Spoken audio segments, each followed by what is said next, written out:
ನಮಸ್ಕಾರ ಪ್ರಿಯ ಬಾಂಧವರೇ, ಎಲ್ಲರೂ ಹೇಗಿದ್ದೀರಾ? ಎಲ್ಲರೂ ಸೂಪರಾಗಿರ್ತೀರಾ ಅಂತ ನಾನು ಭಾವಿಸ್ತಾ ಇದ್ದೀನಿ. ನಾನು ಕೂಡ ತುಂಬ ಚೆನ್ನಾಗಿದ್ದೀನಿ. ಇವತ್ತಿನ ವಿಶೇಷ ಏನಪ್ಪ ಅಂತಂದರೆ, ಎಲ್ರಿಗೂ ಕೂಡ ಐರನ್ ಮಾಡೋದು ತುಂಬಾ ಇಂಪಾರ್ಟೆಂಟ್ ಆಗಿರುತ್ತೆ.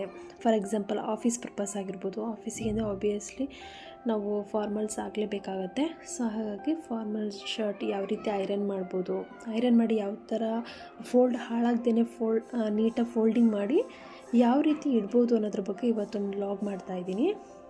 ಮತ್ತು ಇನ್ನೊಂದು ವಿಷಯ ಏನೆಲ್ಲ ಇದ್ರ ಟ್ರಿಪ್ ಹೋಗೋದಿರುತ್ತೆ, ಅಲ್ಲಿ ನಾವು ಫಾರ್ಮಲ್ಸನ್ನು ಕ್ಯಾರಿ ಮಾಡಬೇಕಾಗತ್ತೆ. ಆವಾಗ ನಾವು ಹೇಗೆ ಇಟ್ಕೊಬೇಕು, ಅದನ್ನು ಯಾವ ರೀತಿ ಫೋಲ್ಡ್ ಮಾಡಬೇಕು, ಯಾವ ಥರ ಫೋಲ್ಡ್ ಮಾಡಿದ್ರೆ ಅದೇನೂ ಹಾಳಾಗಲ್ಲ ಅನ್ನೋದ್ರ ಬಗ್ಗೆ ನಾನು ಹೇಳ್ತಾ ಇದ್ದೀನಿ. ನೋಡ್ತಾ ಇರ್ಬೋದು, ನೀಟಾಗಿ ಫ್ರಂಟ್ ಎಲ್ಲ ಫುಲ್ ಬಟನ್ ಕ್ಲೋಸ್ ಮಾಡಿಬಿಟ್ಟು ಉಲ್ಟಾ ಹಾಕಿ ಒಂದು ಸೈಡನ್ನು ಒಂದು ಕಡೆಯಿಂದ ಫಸ್ಟ್ ಆಫ್ ಆಲ್ ತೋಳಿಂದ ಫೋಲ್ಡ್ ಮಾಡ್ಕೊತ ಬರಬೇಕು. ಫೋಲ್ಡ್ ಮಾಡ್ಕೊಂಡು ಎರಡು ಕಡೆಯೂ ಸೇಮ್ ಫೋಲ್ಡ್ ಮಾಡಿ ಈ ಥರ ಬೆಂಡ್ ಮಾಡಬೇಕು. ನೋಡ್ತಾ ಇರ್ಬೋದು, ನಾನು ಈ ಕಡೆಯಿಂದ ಸ್ವಲ್ಪನೇ ಫೋಲ್ಡ್ ಮಾಡ್ತಾ ಹೋಗ್ತೀನಿ.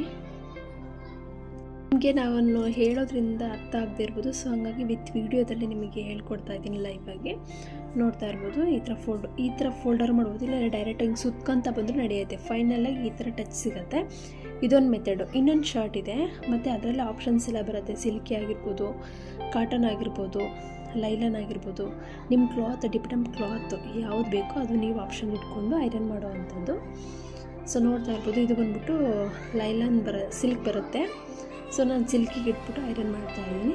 ಇದು ಸ್ವಲ್ಪ ಡಿಫ್ರೆಂಟಾಗಿ ಮಾಡಿದ್ದೀನಿ. ಅದು ಬಂದ್ಬಿಟ್ಟು ಫ್ರಂಟ್ ನೆಕ್ಕು ಫ್ರಂಟಿಗೆ ಬರೋ ಥರ ಮಾಡಿದೆ. ಇದನ್ನು ಮಾಡಿದ್ದೀನಿ, ಮೀನ್ಸು ಅದೇ ಥರನೇ ಸೇಮ್ ಫೋಲ್ಡ್ ಮಾಡಿಬಿಟ್ಟು ಅದು ಕಾಲರ್ ಇರುತ್ತೆ, ಅದು ಒಳಗಡೆ ಮಾಡಿ ಸುತ್ಕೊಂತ ಬಂದಿದ್ದೀನಿ. ನೋಡಿ, ರೋಲ್ ಥರ ಆಗುತ್ತೆ. ಎರಡಕ್ಕೂ ಡಿಫ್ರೆನ್ಸ್ ತೋರಿಸ್ತೀನಿ ನೋಡಿ ನಿಮಗೆ.